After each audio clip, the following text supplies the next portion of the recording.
Okay, can I actually talk a little bit about those businesses? I mean, in limiting competition, and I think Charlie Munger is the master at this, you're really interested in moats. That is, the barriers to entry into the business, because it's keeping people out that's going to limit competition. Yep. If you think about a moat, there are probably two elements to that moat. So think of it from the point of view of a company trying to get into the business. One is economies of scale. How big do you have to get? How big a market share do you have to capture in order to be viable as a competitor? So in automobiles, in the global automobile market, it's really large. And if you get 1% to 2% share, you're going to be fine. In other markets, like, for example, local distribution of caffeinated soft drinks, you got to get to 20 to 25% of the market to support the infrastructure that you need and to compete.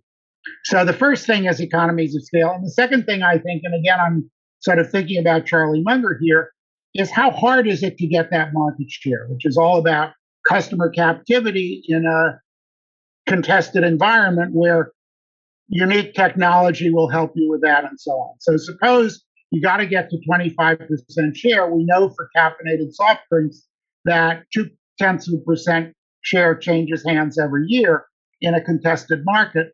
So to get to 25%, you're talking about 125-year moat. Do you do a calculation like that for the companies you're looking at? You look at those two elements explicitly? Well, that and more. Okay. So, then what's the more? No, the scale is important. There is a scale economy in those businesses. Not everything actually have a scale economy, so sometimes the scale becomes a counterpoint, make it actually more difficult to really manage. But in a scale economy, the scale does really become a competitive advantage. And then, but the dynamic would change after a certain scale. You mentioned automobile, that's interesting example. You know what happens in different phases of the industry. The consumer side is also important in a sense that if you have quite a bit of consumer addiction to a certain products and brand loyalty, obviously that is important. And they're good for a long time until they're not good. Things do change. New product categories would come along and brand get tired and old and not refreshed. New generations really don't like to have the same taste as their parents and grandparents. So that's really the most interesting aspect of businesses is what is only constant is the constant change. All great business changes over time.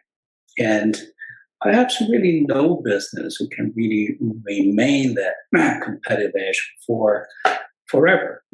But some of the business really can keep it for a very, very, very long time.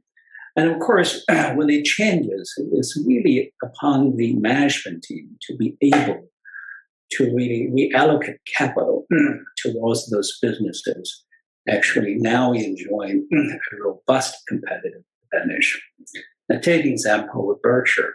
Started out as a lousy businesses, losing businesses of textile in New England.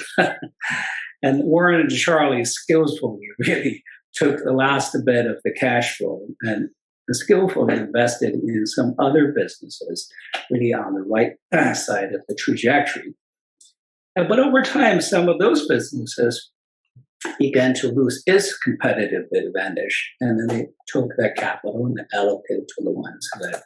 So obviously, the management capability of allocating capital also plays a very important role.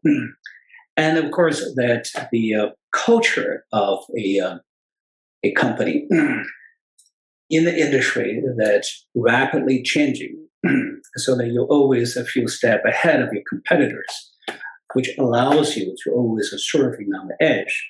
that also becomes enduring competitive advantage if that culture endures. So in every specific businesses, what really make them successful are very, very different. And they change over time. And so that is the most fascinating aspect of the competitive dynamics. And also the most fascinating aspect of being an investor.